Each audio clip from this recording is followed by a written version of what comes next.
Hello students, today let us learn the next topic, that is transport system in plants. Last class we learned about nutrition. What is the meaning of the word called nutrition? The process of taking in food by all living organisms, and later on we learned about the different constituents that are present in the nutrition. So today's topic is transport system. Now what is the meaning of the word called transport? That is supplying or passing. Now you can try even at home, since you all are at home, take uproot a small plant, okay, and insert it or put it in a vessel. In that vessel add some water and some red color. Now what you do, take this, I told you, uproot a small plant, wash it well and put it inside this a vessel which has got any color. To have it more accurately, you can put some red color and keep it aside for 3 hours. After some time you can see the color. Now suppose if you have put red color, all these red color will be moving on in these plants, in this stem, near the leaves, everywhere it can be seen. How it is done? So let me explain you. In the roots you can see xylem is present. What will the xylem do? The xylem, it will absorb the water, minerals and salt from the ground, and it will be supplying to all parts of the plant. Okay, so I hope you have understood. Now nobody goes, you can see many trees are present all around us. Nobody goes and pours water up till the tip of the plant. So how does the water move on? When you pour water, the xylem which is present on the roots, it will absorb and it will give to all the parts of the plant. And phloem, what is the function of phloem?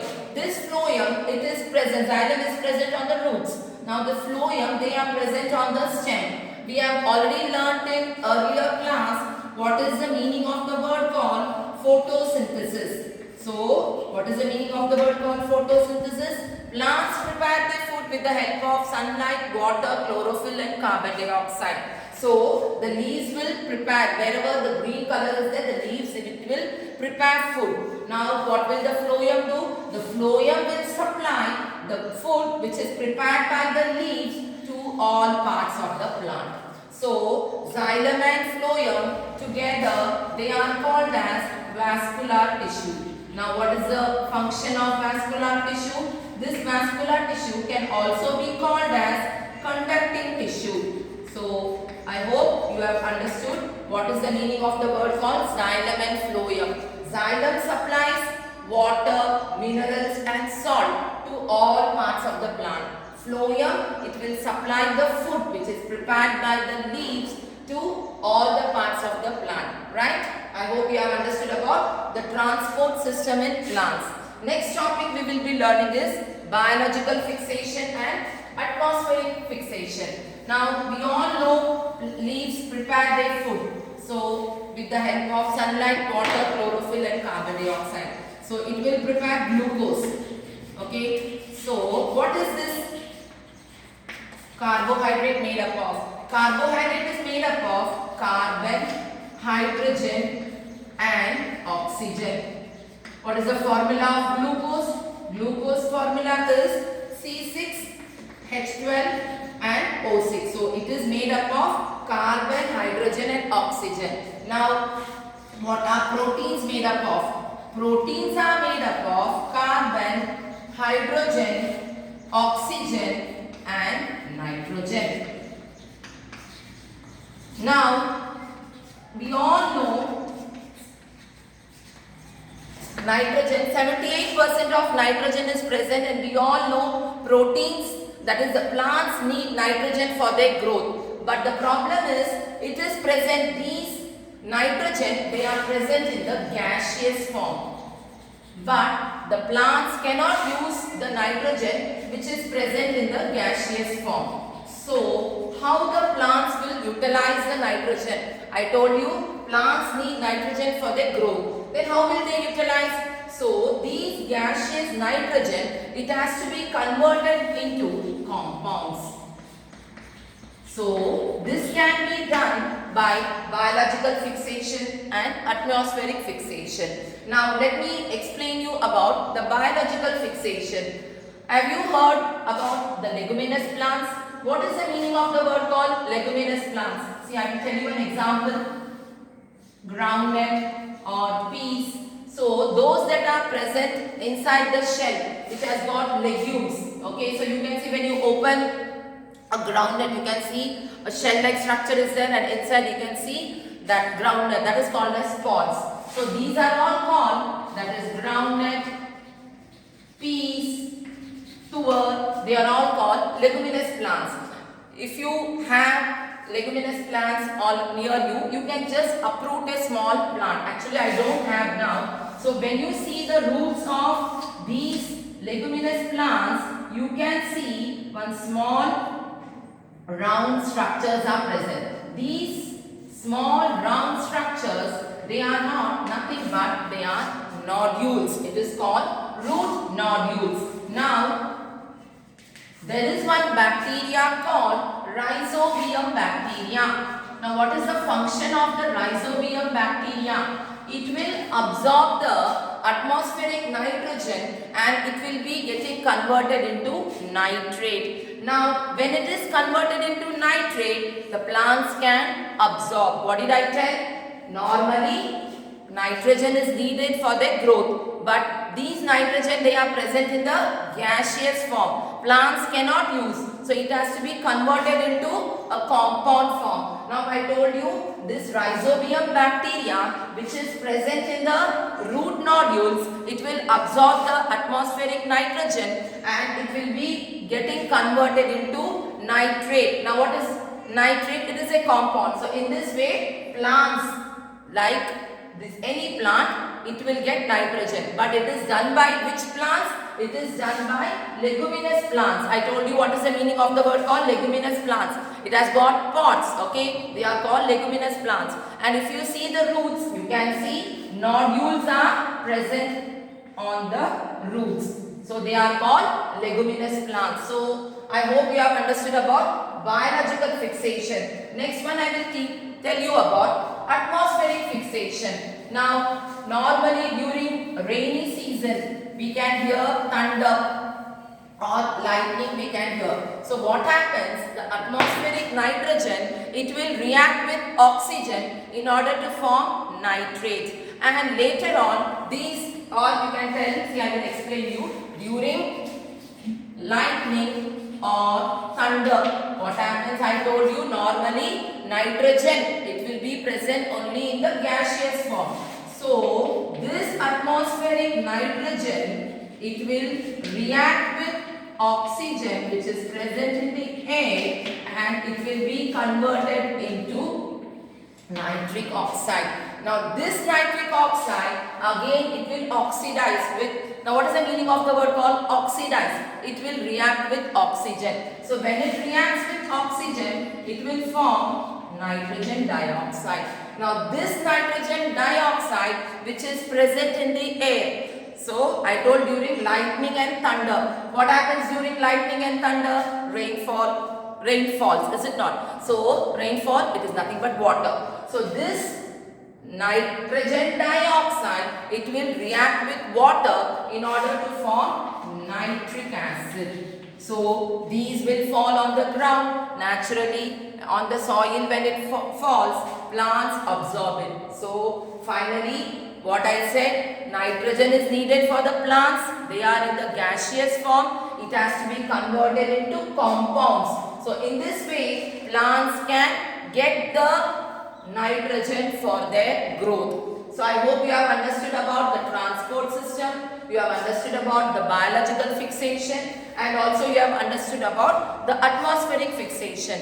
Now let us learn the next topic, that is called symbiotic nutrition. So what is the meaning of the word called symbiotic nutrition? Many plants, they live together, okay? So plants, for two or more plants, they live together in order to get sufficient nutrition. The best example of symbiotic nutrition is lichen. So what is lichen? Lichen is a combination of, I told symbiotic means two or more plants they live together. So lichen is a combination of algae and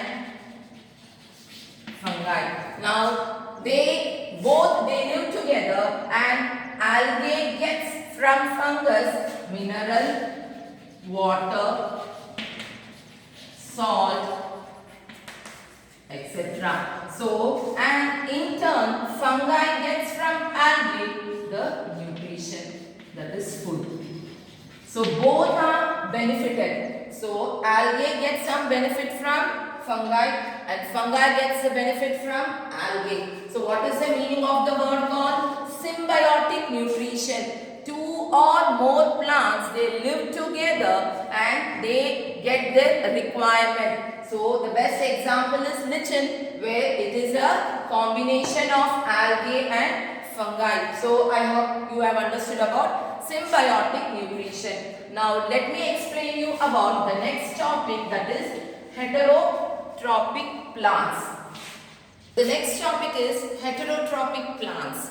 So students, the earlier video I have told you about autotrophs and heterotrophs. What is the meaning of the word called autotrophs? Self means they prepare their food on their own. Now what is the meaning of the word called heterotrophs? Means they depend upon others for food. That means they don't have chlorophyll. Now heterotrophic plants, I can tell you some example, that is Cuscuta. It is called in Hindi as Amarved or Loranthus. So these are some of the examples of heterotrophic plants. So these plants, they don't have chlorophyll. We have already learned what is the function of chlorophyll. Chlorophyll, what it will do? It will trap the solar energy and it will be converting it into chemical energy. Now these plants, they don't have chlorophyll. So what is its function? How do they get food? They depend upon the other plants. So this, how it will look? It will look like a yellow wire-like structure, you might have seen, and it will grow on some other plants. So what it will do? It will, these Cuscuta or Loranthus, it will grow on some other plants and it will take the other plants' nutrition. In this way, they survive. So what is the meaning of the word called heterotrophic? Which depend upon the other plants for food. These, they don't have chlorophyll. They may be in yellow color, they may be in red color. So we have already learned the green color is necessary for the preparation of the food. So they will depend upon the other plants for their food. That is about heterotrophic plants. The next one is insectivorous plants.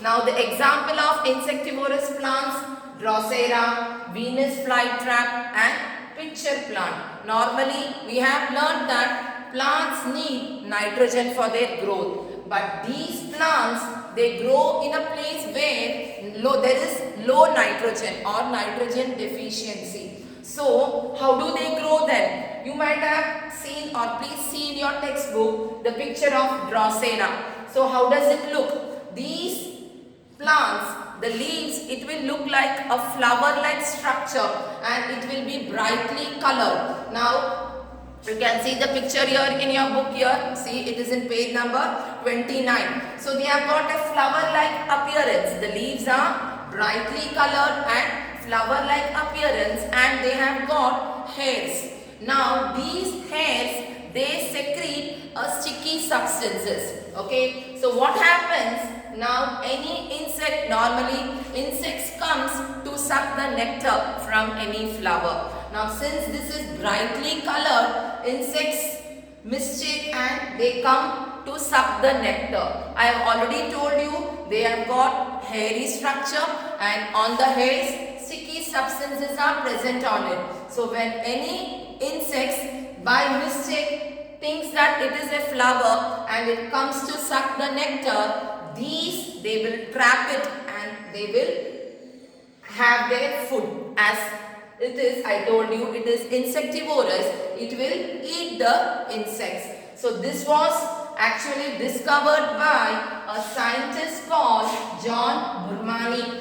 He discovered in Sri Lanka in the year 1757. So because of that reason, the flower is given the name Drosera Burmani. So what did we learned today? First topic we learned was transport system in plants. So with the help of xylem and with the help of phloem, xylem absorbs water and then minerals and salt and supply to all parts. Phloem, it prepares the food which is done by the leaves and it supplies to all the parts. That was what we learnt in transport system. The next one we learnt was atmospheric fixation and biological fixation.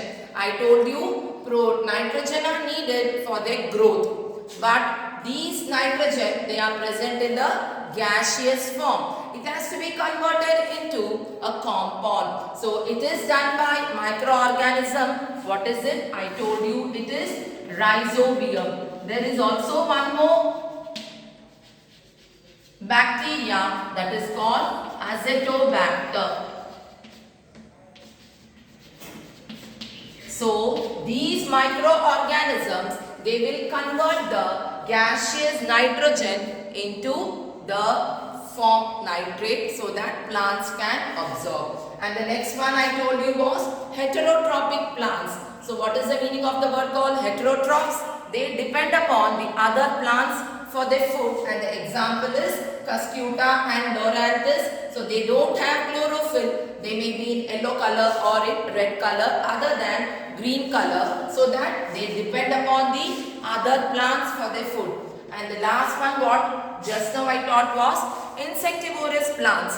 The example I told you was Drosera, Venus flytrap and picture plant. So these plants, they grow in a place where there is nitrogen deficiency, but of course plants need nitrogen for their growth. So they will trap the insects which they are coming on these plants, so they kill it and eat. In this way plants get sufficient amount of nitrogen.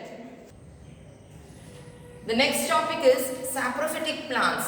Students, what is the difference between parasite and saprophyte? Parasite are those that depend upon other living organisms for food, and saprophytes are those that depend upon other not living organism, other dead organisms for food. So what is the meaning of the word called saprophyte? Those living organisms which depend on the dead organisms for food. So now fungi like mushroom and yeast, so they grow on the dead organisms. So what do?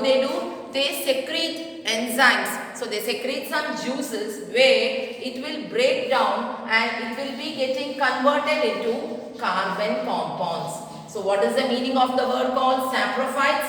Saprophytes are nothing but the living organisms like mushroom, yeast. They grow on dead organism and they get their nutrition. Heterophytes, what did I tell you? Give me one example of heterotrophs. Heterotrophs example is Cuscuta. It will grow on living organisms.